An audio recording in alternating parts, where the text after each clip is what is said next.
नमस्कार। आज हम पातंजल योग सूत्र में वर्णित दृष्टा अर्थात आत्मा अर्थात चैतन्य के स्वरूप के बारे में चर्चा करेंगे।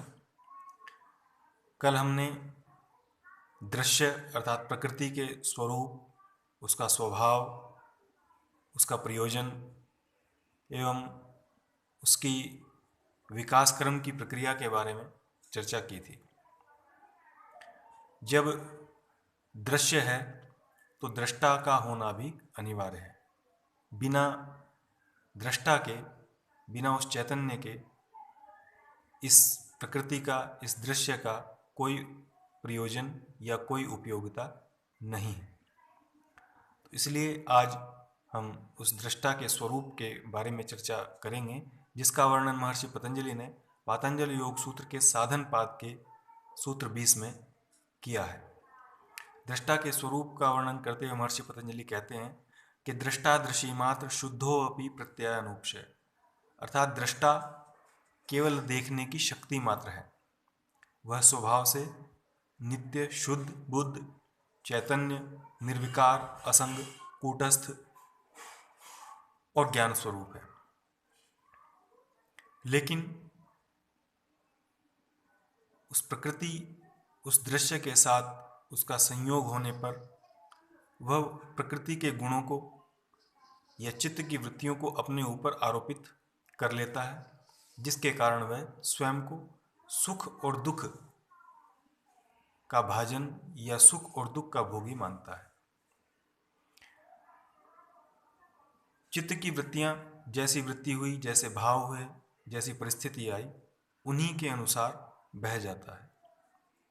खुशी की बात हुई तो कूदने लगता है, हंसने लगता है, आनंद मनाने लगता है। कोई दुख की बात हुई तो उसमें रोने लगता है, विलाप करने लगता है, उदास हो जाता है। तो जैसा भाव आया, जैसे विचार आया, जैसी परिस्थिति हुई, उसी के अनुसार बह जाता है। महर्षि पतंजलि कहते हैं कि वृत्ति सारूप्य मित्रत्र, यानी वृत्तियों के साथ में ही तादात्म्य बना लेता है, वृत्तियों के साथ में एक रूपता बना लेता है, जिसके कारण वह अपने आप को सुख और दुख की परिस्थितियों के अनुसार ही देखता है। यानी सुख और दुख जो चित्त, जो दृश्य का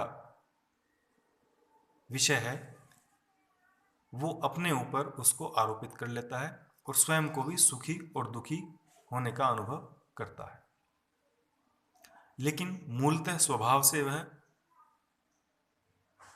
शुद्ध है, निर्विकार है, असंग है, कूटस्थ है।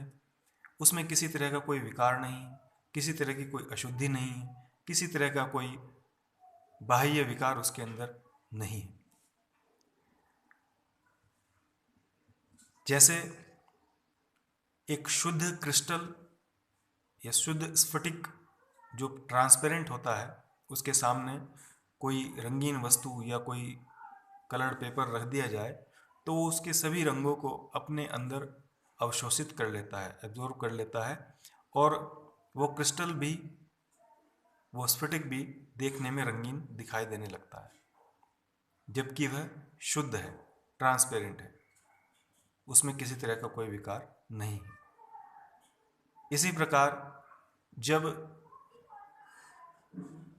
दृष्टा उस दृश्य के, उस प्रकृति के गुणों को या चित्त की वृत्तियों को अपने ऊपर आरोपित कर लेता है, तभी वह अपने आप को उस प्रकृति के अनुरूप, उस दृश्य के अनुरूप देखने लगता है और उसमें होने वाले विभिन्न प्रकार के अनुभवों को अपना अनुभव मान करके उसी के अनुसार व्यवहार करने लगता है, जो अज्ञानता के कारण होता है। इसका कारण अज्ञानता है। महर्षि पतंजलि कहते हैं कि तदर्थ एव दृश्यस्य आत्मा, यानी वो जो दृश्य है उसका अर्थ जो है, उसकी जो उपयोगिता है, वो उस दृष्टा यानी चैतन्य यानी आत्मा के लिए ही है। बिना दृष्टा के, बिना चैतन्य के, बिना आत्मा के उस दृश्य का, उस प्रकृति का कोई प्रयोजन या कोई उपयोगिता नहीं है। क्योंकि जब तक दृष्टा नहीं है तो दृश्य का कोई उपयोग नहीं है, क्योंकि देखने वाला वो दृष्टा है। दृश्य कैसा है, उसका स्वरूप कैसा है, उसका आकार कैसा है, उसका रंग कैसा है, उसका रूप कैसा है, अगर उसको कोई देखने वाला नहीं होगा तो उसकी किसी तरह की कोई उपयोगिता, कोई सार्थकता नहीं है। दृश्य की सार्थकता दृष्टा के लिए ही है, दृश्य की उपयोगिता दृष्टा के लिए ही है। तो दृश्य या प्रकृति जो जड़ है, उस चैतन्य के लिए ही अपना स्वरूप दिखाकर उसको अपनी ओर आकृष्ट करके या तो भोग प्रदान करती है, या उस दृश्य प्रकृति के माध्यम से ही जो उसमें उसके माध्यम से मोक्ष या कैवल्य की अभिलाषा रखते हैं, उनको उनका स्वरूप दिखाकर, अर्थात दृष्टा को अपने स्वरूप में स्थित कराकर उसको मोक्ष या कैवल्य की प्राप्ति कराती है। इसके पश्चात महर्षि पतंजलि कहते हैं कि कृतार्थ प्रति नष्टमप्य नष्टम तदन्य साधारणत्वात्।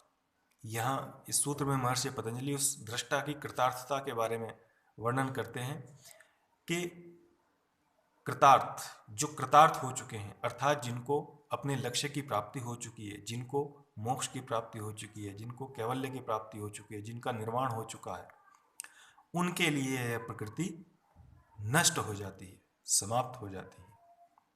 तदन्य साधारणत्वात्, और जो अन्य लोग हैं उन लोगों के लिए यह समान रूप से भोग और मोक्ष के प्रयोजन के लिए समान रूप से अपना कार्य करती रहती है। प्रकृति के समाप्त होने का मतलब यह नहीं कि ये नष्ट हो जाएगी, इसका विनाश हो जाएगा।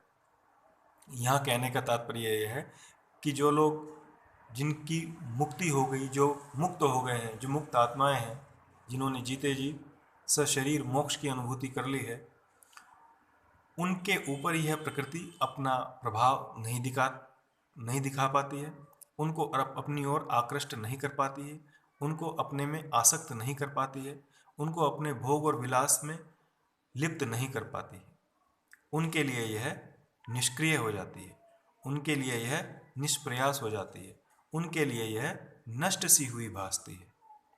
इसीलिए कहा गया है कि उन महापुरुषों, उन योगियों, उन सिद्धजनों के लिए यह प्रकृति नष्ट हो जाती है, समाप्त हो जाती है, क्योंकि उनके लिए इसका कार्य समाप्त हो चुका है। उनके लिए जो भोग और मोक्ष का जो इसका प्रयोजन था वो समाप्त हो चुका है। लेकिन जो सामान्य लोग हैं, जो सामान्य जन हैं, जिनको इस प्रकृति से भोगों की अभिलाषा है, जिनको इस प्रकृति से योग की अर्थात मोक्ष की अभिलाषा है, उनके लिए यह प्रकृति सामान्य रूप से अपना कार्य करती रहती है और उनकी अभिलाषा, उनकी जिज्ञासा, उनकी इच्छा के अनुसार उनको यह भोग या मोक्ष प्रदान कराने के लिए तत्पर रहती है। तो इस प्रकार महर्षि पतंजलि ने यहाँ साधन पाद में उस दृष्टा अर्थात चैतन्य अर्थात आत्मा की स्वरूप का वर्णन किया और उसकी कृतार्थता के बारे में बताया। आशा है आज का यह व्याख्यान आपके लिए लाभदायक होगा, आपकी समझ में आया होगा और आपके अध्ययन के लिए भी ये उपयोगी रहेगा।